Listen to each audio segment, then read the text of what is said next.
My name is Ethan Miles, and at my sister's wedding, her father-in-law looked straight through me like I was made of air. No nod, no smile, just a brush past my shoulder with the kind of practiced arrogance only men like him perfect over a lifetime of power lunches and polished shoes. I stood there, tailored navy suit, bourbon in hand, watching him greet everyone else like they mattered. He didn't even try to pretend. Just that familiar glance of dismissal, the one that slides off your skin like oil. His name was Ronald Vexley, the kind of man who probably monograms his socks and refers to people without Ivy League degrees as unpolished. I already knew who he was long before he ignored me. Because for the last 6 months, his company, Vexley Holdings, had been trying, unsuccessfully, to acquire a healthcare analytics firm. The same firm I helped build. Ronald Vexley didn't know that the quiet man he just walked past was the co-founder of PulseQuant, the very company his acquisitions team had been sending veiled offers to through intermediaries. He didn't recognize me from the pitch decks his people had praised, or the tools his hospitals had started to rely on, because men like Ronald don't look past the surface. And to him, I was surface-level unremarkable. That was fine, because I knew something he didn't. I knew that in just a few moments, I'd be called to the stage, unexpected, unrehearsed, and I'd introduce myself. Not just as Ivy's brother, but as the man who raised her when no one else did. As the man who rebuilt 2 lives from the ground up. As the founder of the very company he wanted to own. And when I did, I wasn't going to raise my voice. I wasn't going to gloat. I was just going to speak the truth. Let it fall softly into the quiet. Because the thing about men like Ronald Vexley is, they don't fear being outshouted. They fear being outclassed. And as he clinked glasses with other men in expensive suits, still unaware of what was coming, I simply smiled to myself. Let the moment come. Let the silence do its work. Because sometimes you don't need to announce your arrival. You just need to wait until the room finally realizes you were never invisible. They just weren't looking hard enough. People say grief is loud, shouting, sobbing, slamming doors, but no one ever talks about the quiet. The silence that stretches between breaths when your life splits open and nothing feels real anymore. For me, that silence began with a phone call I wasn't expecting. It was the spring of my 2nd year in med school. I was buried in anatomy notes when my phone buzzed. I almost didn't answer, but something told me to. "Ethan," said the voice on the other end. "There's been an accident." My professor's tone was off, measured, formal in a way that made the blood drain from my face before I even heard the next words. "Your father. A boating accident." He didn't make it. Just like that. One moment he was planning a trip to visit me and Ivy. The next, I was packing a bag with hands that didn't feel like my own, trying to remember how to breathe. Ivy was 17 at the time, a week away from her final conservatory audition. A dancer, elegant, disciplined. She had always been the hopeful one, the one who still believed in good things. When I told her, she didn't cry. Not at first. She just sat there on the edge of her bed, eyes blank, clutching the audition shoes she had saved up for. And I remember thinking, absurdly, how small she looked in that moment, like the grief was too big to fit in her body. The funeral was quick, sparse. Mostly neighbors, a few colleagues, some distant cousins we hadn't seen in years. Our mother didn't come. She had left when I was 15, remarried in another state, and never looked back. That night, when the casseroles stopped arriving and the door stopped knocking, Ivy and I sat on the living room floor of a house that no longer felt like ours. She leaned into me, knees pulled to her chest, and whispered, "What happens now?" I didn't have an answer, but the next morning, I got one. A letter came, then another, then 6 more. Debt notices, overdue mortgages, final demands. Turns out, my dad had been drowning for years, trying to keep us afloat. Quietly, desperately. And now that he was gone, the tide rushed in all at once. The house was repossessed within a month. The car? Gone. His workshop, his accounts, even the insurance policy we thought existed. It didn't. All we had left was what fit into the back of a borrowed sedan and the scholarship that covered my tuition. But rent? Food? Ivy's last year of high school? We were on our own. That's when I knew. There wasn't going to be a rescue, no safety net, no miracle check in the mail, just me and Ivy, and whatever I could carry. So I dropped out of med school. Not officially at first, just a leave of absence. I told myself I'd be back. I picked up 3 part-time jobs: overnight transport for a local lab, day shifts cleaning surgical rooms, evenings tutoring pre-meds who didn't know I used to sit where they were sitting. Sleep became a luxury. Meals were leftovers. Ivy offered to work too. I told her no. Not yet. She deserved at least 1 more year of being 17. I wasn't anyone's hero. I was tired, broke, angry more often than I cared to admit. But every time I thought about giving up, I'd see Ivy practicing in the corner of our tiny rented studio, still dancing, still dreaming. And I'd remember what mattered. I didn't need applause. I needed to keep her light from going out, so I kept going. Not because I believed it would all work out, but because she needed one person who wouldn't disappear. We moved into a studio apartment above a bakery. It smelled like yeast and sugar every morning and like burnt crust by late afternoon. Ivy took the fold-out bed by the window. I slept on a second-hand couch that groaned every time I turned over. The first few weeks were mechanical. Wake up, work, shop cheap, cook, sleep, repeat. Ivy enrolled in a local public high school for her final semester. It wasn't the elite dance program she'd been admitted to, but it was enough to graduate. She stopped dancing for a while. I didn't ask why, but I noticed the way she lingered in front of our fogged-up bathroom mirror, stretching her ankles, how her fingers still fluttered through choreography in her sleep. The grief hadn't gone anywhere. It just got quiet. So did I. I was too busy keeping the lights on to talk about what we'd lost. There was no time to mourn, no space to unravel. I worked until I couldn't keep my eyes open. Some nights, I'd wake up gasping, unsure whether I was dreaming or remembering. Ivy tried to hide her sadness. She started making dinner on the nights I came home late. Rice, beans, sometimes eggs, if we had any. Once she surprised me with lasagna using dollar store marinara and noodles she'd borrowed from our neighbor downstairs. I sat there with a plastic fork and felt my throat tighten. "You're not my dad, you know," she said that night as we ate. I looked up, startled. "But," she continued, "you're the one who stayed." Those words sank deep. I didn't know what I was doing. I was 24, barely scraping by. But from that moment on, I stopped thinking of myself as a temporary guardian. This wasn't a stopgap. I was it. I helped her with college essays, rehearsed mock interviews with her in our tiny kitchen, and walked her to the bus stop when I could. She applied to state schools, got accepted to 2. I let her choose. And I told her I'd figure out the money, somehow. Meanwhile, I started taking night classes online. Not for another degree. I couldn't afford that. But I needed skills, real ones. I learned everything I could about healthcare operations, insurance analytics, systems integration.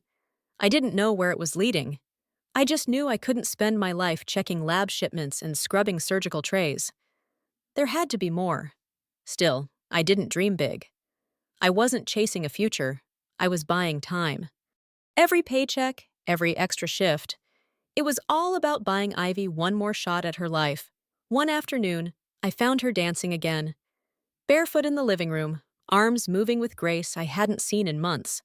I didn't say anything. I just sat quietly on the couch, the same one I'd sleep on later, and watched. Because in that moment, I knew something most people never figure out. Sometimes success isn't about building your own legacy. Sometimes it's about saving someone else's. It was a cold November morning when everything began to shift. I was working in billing operations for a local hospital network, handling insurance codes, error reports, tedious data entries that made your eyes blur after an hour. It was stable work, not exciting, but stable. And after years of instability, that felt like luxury. One day, during a coffee break, I overheard a frustrated administrator venting about another failed fraud detection audit. Patients were being double billed. Payers were rejecting claims no one had time to check manually, and the software they used was slow and expensive. That night, I couldn't sleep because I knew I could build something better. Not by myself. I wasn't a programmer. But I had enough working knowledge of hospital systems, and more importantly, I knew people. One of them was Priya Shah, a systems engineer I'd once tutored during undergrad. We'd kept in touch on and off, mostly through mutual friends and the occasional LinkedIn like. I sent her a message. Coffee? She said yes. Over a noisy table in a crowded cafe, I laid out an idea. What if we built a lean, adaptive platform that could identify billing anomalies in real time using machine learning? Simple interface, easy integrations, no bloated features, just clean, fast results. Priya blinked, then smiled. I've been thinking about something similar. That's how PulseQuant was born. Not in a lab or a boardroom, but on a napkin between two exhausted people tired of watching systems fail. We didn't quit our day jobs. We couldn't afford to. But we worked nights, weekends, early mornings. Priya coded. I mapped workflows, pitched to potential pilot clinics, and answered every support email myself. Our first prototype crashed 3 times a day. The fourth time it ran smoothly for an hour, we cried over cheap champagne. Ivy helped us test it. She'd come home from her classes, dump her backpack on the floor, and start clicking through dummy claim files. This makes sense, she said once. It's fast, clean. That was the first validation that mattered. Still, it was hard. Brutal at times. One of our earliest partners backed out after 3 weeks. Another stiffed us on payment. We lost a developer to a bigger company. Priya and I had screaming matches at 2 a.m. over database failures and burnout. I thought about walking away more than once, but something in me held on. Because this wasn't just about a product, it was about building a life that wasn't always on the edge of collapse. 6 months in, we got our break. A mid-sized clinic in Kansas piloted our platform and cut their claim rejections by 38% in the first 2 weeks. They told their friends. We started getting inbound interest. Nothing big, but steady. Then came the article. A respected health tech blog ran a piece on under-the-radar startups solving real problems and listed PulseQuant as their top pick. Everything changed. We got dozens of emails overnight. 3 VC firms reached out. Larger clinics began scheduling demos. But I still didn't quit my day job, because I knew how fragile all this could be. I kept saving quietly, methodically. Ivy was now in her 2nd year of college. She was thriving, studying education, volunteering at a community center.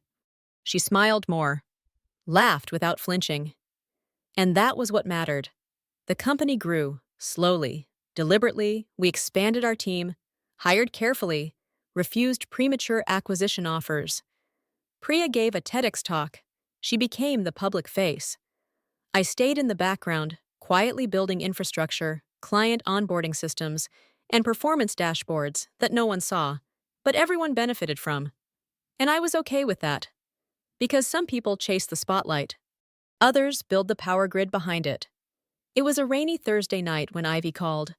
I had just gotten home from a client onboarding call that ran late. I was still in work clothes, reheating leftover curry, when my phone buzzed. Hey, I answered, mouth full, tired but glad to hear her voice. Ethan, she said, her voice lighter than usual, but also hesitant. I have something to tell you. I paused. This about school? She laughed nervously. No, bigger. I set down my fork. Okay. Hit me. I'm getting married. There was a long silence. You're... what? To Darren, she said quickly, like it would sting less if it came out fast. You've met him once, at the fundraising dinner last spring. I remembered, vaguely. He was polite, well-spoken, the kind of guy who ironed his shirts even on weekends. Ivy hadn't said much about him back then, and I hadn't pressed. But now, you're getting married, I repeated, more to myself than to her. And you're sure? I'm sure, she said. He's steady, kind, he listens, and I wanted you to know first. There was a pause. Before things move forward, she added quietly. I rubbed my temples. The thought of someone else stepping into Ivy's life in a permanent way, it hit harder than I expected. I had played every role for her since we lost our dad. Guardian, tutor, emergency contact, emotional anchor, and now someone else would take the front seat. "He wants to meet you," she added, almost as if it were an offering. "He'd better," I said, trying to soften my voice. We scheduled a dinner. I offered to cook. That Friday evening, I opened the door to see Darren standing there in a pressed shirt, holding a bottle of wine and a bouquet of fresh tulips. He smiled, charming, if a little too polished. "Mr. Miles," he said. "Just Ethan." We sat. We ate. He talked about work. He was an architect at a sustainable design firm, liked structure, balance, concrete plans. I listened closely. He loved Ivy, that much was clear, and she looked happy sitting next to him, her hand resting lightly on his knee like she belonged there. But something tugged at me when he said his last name again. "Vexley," I said aloud, turning it over like a coin. "Any relation to Ronald Vexley?" He hesitated, just for a second. "He's my father." That's when it clicked. Ronald Vexley, CEO of Vexley Holdings. A man whose name floated through boardrooms and industry briefings like a storm front. He'd been trying to acquire PulseQuant for the last 6 months, cloaked behind investment firms and middlemen, offering terms that felt more like takeovers than partnerships. He didn't know who I was, but I knew exactly who he was. Still, I didn't react. Just nodded, kept my expression neutral. I didn't bring up PulseQuant. Didn't mention analytics, acquisitions, or market shares. This wasn't about business. This was about Ivy. If Darren loved her, if he treated her well, then I could keep the rest compartmentalized. Later that evening, after Darren left, Ivy lingered in the kitchen. "You went quiet for a while," she said. "Everything okay?" I washed my hands slowly. "Just surprised. You really love him?" "I do," she said. And she wasn't pleading. She wasn't asking for approval. She was glowing. And she never glowed easily. I studied her face for a long moment, then nodded. "Okay," I said. "Then I'm in your corner." The formal family introduction was scheduled 2 weeks later, a brunch at the Vexley family's private club on the North Shore. Ivy asked me to be there. She said it would mean a lot. So I rented a car, pressed my best blazer, and reminded myself to smile even if I didn't feel like it. The club was everything I expected. Valets in matching gloves, white linen tables, hushed jazz, humming from the corners. The kind of place where the salt shakers cost more than my first month's rent in med school. I walked in, gave my name to the host, and was guided through polished mahogany doors to the private room where they were waiting.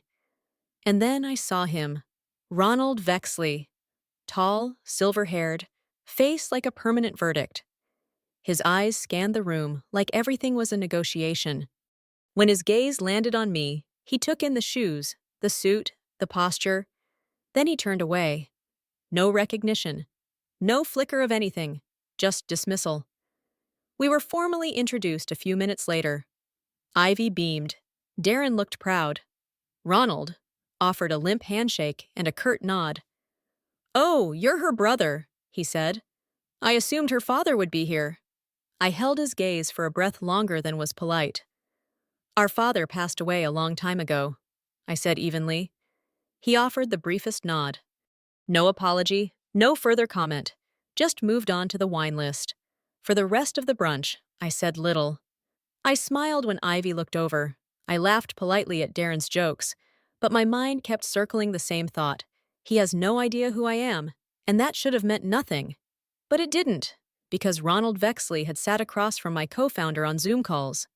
His acquisitions team had drafted 6 different buyout offers, and he'd treated them all like gifts from a king. Yet here I was, sitting in front of him, the man who built the very company he wanted, and I may as well have been invisible. At one point, in between courses, Ronald turned to me casually. "And what is it that you do, Ethan?" There it was, the question with claws. "I work in corporate operations," I said, sipping my water. True, just not the way he imagined. He nodded, already bored. Well, everyone needs to find their lane. I didn't flinch. I'd met men like him before. Men who evaluated value based on introductions and resumes, who talked about fit like it was something you inherited, not something you proved. That night, I called Priya. "You're not going to believe this," I said. I told her everything, the club, the handshake, the way he looked right through me. She laughed so hard she nearly dropped her phone. "Ethan, the universe has the sharpest sense of humor." "Should I tell him?" I asked. "No," she said immediately. "Let him find out the fun way."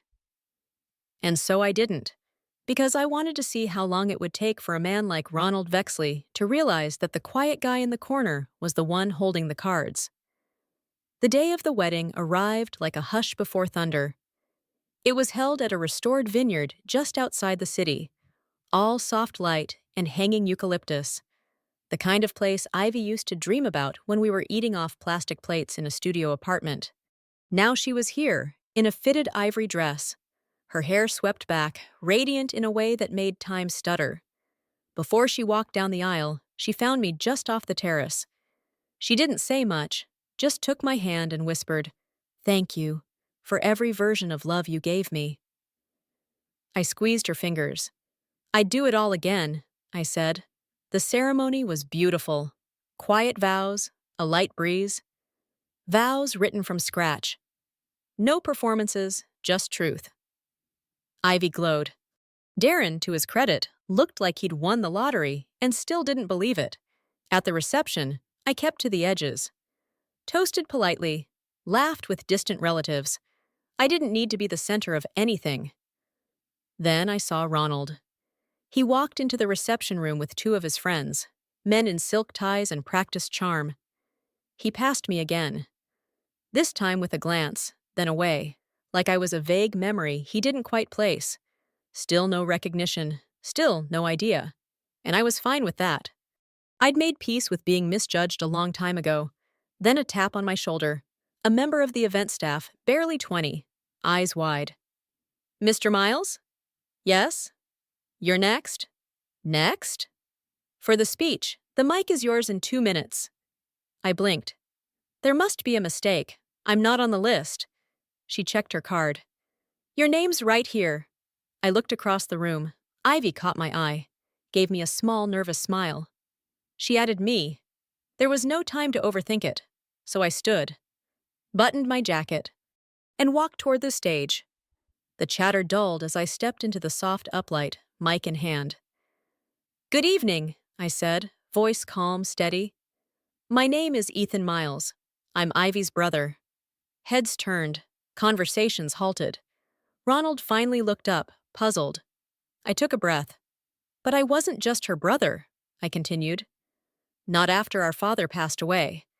I became something else. I was 24. She was 17. We had no other family.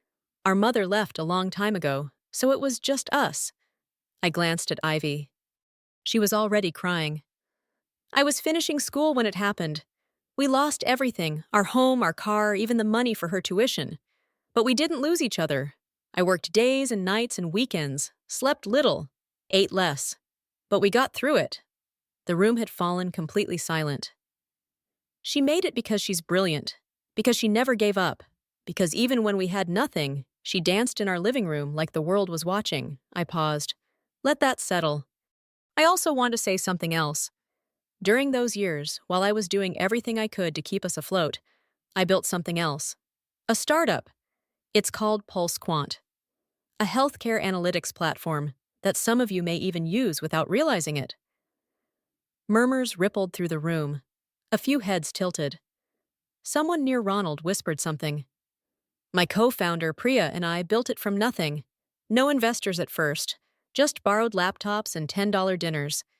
Now, it helps dozens of hospitals across the country detect fraud, process claims, and recover millions." I turned my eyes toward Ronald. "And while I didn't come here to talk about business, it's part of my story. It's part of Ivy's story.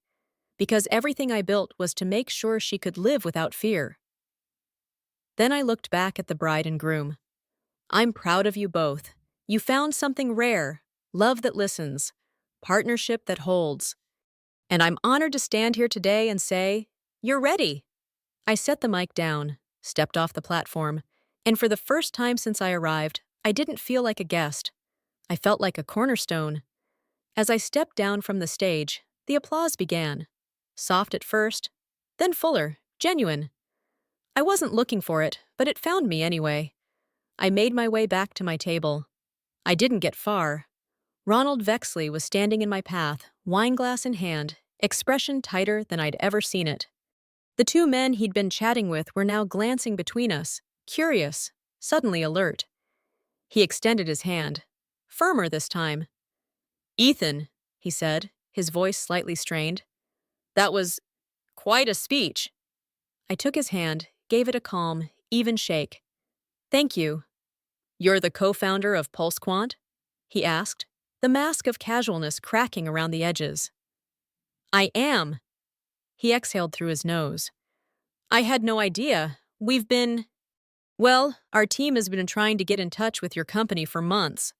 "I know," I said. That made him blink. "Why didn't you say anything?" he asked, voice quieter now. I held his gaze. "Because I wanted you to see who I was when you thought I was nobody." For a long second, he said nothing, just nodded once, sharp, curt, then stepped aside. I walked past him without another word. Back at my table, Priya was already grinning.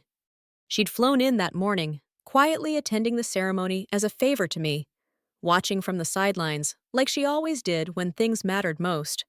"You really said that?" she whispered, raising her glass. "Word for word," I said. We clinked, and just like that, the tension in the room shifted. Not because I'd humiliated Ronald. I hadn't. I'd simply revealed myself, and that was enough. The rest of the evening flowed easily. Ivy danced like she'd shed every weight she used to carry. Darren laughed with guests and made sure her glass was never empty. Ronald remained distant, but civil. No more condescension. No more calculated glances. Only quiet recalibration. Over the weeks that followed, Vexley Holdings reached out again. This time, directly. Their final offer was the most generous we'd seen yet. Equity, board seats, public credit. We turned it down, not out of spite, not because of that day, but because I had learned something important. Respect offered late is just regret in formal wear. Ronald hadn't valued us when we were just names on a pitch deck. He'd wanted ownership, not partnership. And that was never how Priya or I built this. We didn't build PulseQuant to sell. We built it to serve, to protect people like us, the ones no one saw coming. Ironically, Vexley Holdings still uses our platform. Their clinics log support tickets through the same portal as everyone else. We respond quickly, professionally, always polite, never personal. Damien never brought it up, and I never asked him to. He's not his father, and over time, we've come to a quiet understanding. Respect, built from the ground up, not handed down like a surname.